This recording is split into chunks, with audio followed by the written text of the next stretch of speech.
tulong na sana ay maipagpatuloy po niya yung kanyang Si Ma'am Shania Twain de Vera, 22 years old and working student, ay humingi ng tulong na sana ay maipagpatuloy po niya yung kanyang pag-aaral. Nasa huling taon na daw po siya ng kursong Hospitality Management sa University of Cagayan Valley. Wala na daw pong kakayahan ng kanyang mga magulang, lalo na po at ang kanyang ina po ay may sakit.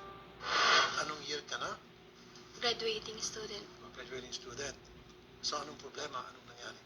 May tuition po kasi akong malaki. Hindi po nila ibibigay yung mga TOR, mga diploma, ganun po pag hindi ka nakabayad ng fully paid. Magkano yung utang mo sa tuition? 68 po. 68,000, sir. Na-verify nyo to sa...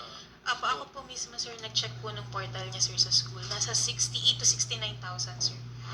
Mr. De Vera, sir, magandang hapon po, Sir Randy. Hello po, sir. Kayo po isang tricycle driver.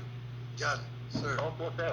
Okay, andito po yung anak niyo, si Shania, at namumroblema po siya sa kanyang graduation kasi may utang siya sa tuition. Nasabi niya na po sa inyo yon. Oo, sir. Hindi niya po alam na pumunta po ako dito. Ay, hindi niya alam. Nung Galing ka pa ng Tugigaraw niya. tinawagan lang po nila ate po, tapos nalaman niya po na nandito ako. Madaling araw po siya bumiyahe ng sir papunta po dito sa TV5.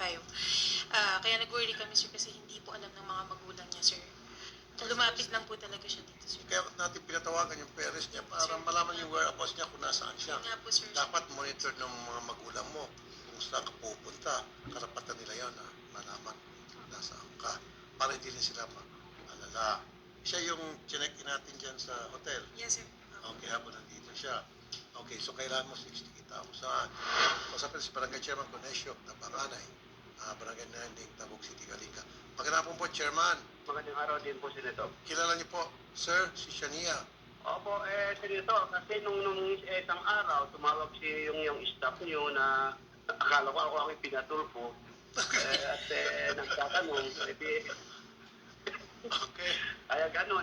Yung mga sinabi na sanaya sa iyo, binalisa sa akin, totoo naman yung mga yan. Nandyan siya sa Maynila. Opo, nandito po sa aming studio ngayon. Sa aming pangangalaga, inalagaan po siya ng aming mga staff. Kahit po ang akala ko, nandito siya at saka at buti, natawagan niyo yung tatay niya. Tinawagan po namin yung tatay niya para malaman ng tatay niya kung nasaan siya. Lahat ng mga galaw niya, lahat ng mga pinupunta niya, dapat malaman ng parents niya para hindi po mag-alala.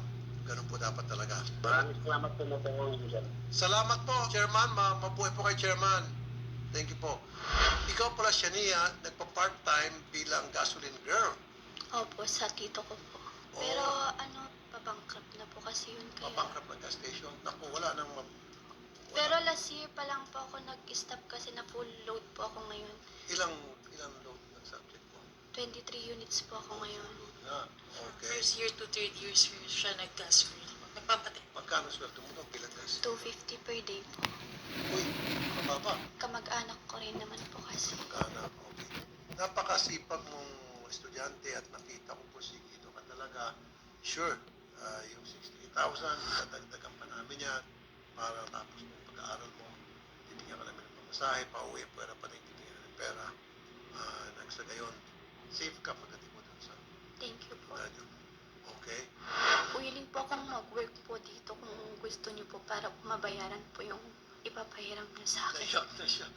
So, sabihin, magtatapuan mo. Opo. Yung ibibigay namin 68,000, you don't have to do that. Hindi kami ganun dito na parang naghihingi ng kapalit. Kami pag tumulong dito, hindi kami humingi ng kapalit. At na-verify naman namin talagang totoo naman yung mga sinasabi mo. Sobrang tuwa namin na kaming napili yung lapitan at yung pagtulong namin sa katulad mo ay dinatutuwa namin dahil yung porsigito kong mag-aral. Ilang kayo magkakapatid? 5 po. Panganay ka. Pangalawa po, yung panganay po namin wala pong trabaho. Yung hospitality management, pag nakapagtapos ka, saan kayo usually tatrabaho niya? Kahit saan daw po, airline, hotel, Pwede sa hotel, ano? cruise ship, kahit ano po. Cruise ship. Saan balak mo magtrabaho later after na magpag-graduate ka? Sa hotel po sana kukuha lang po sana ng experience. Or Pwede kahit sa hotel. Mag-OJT pa lang kami sa June. Magandang course, 4-year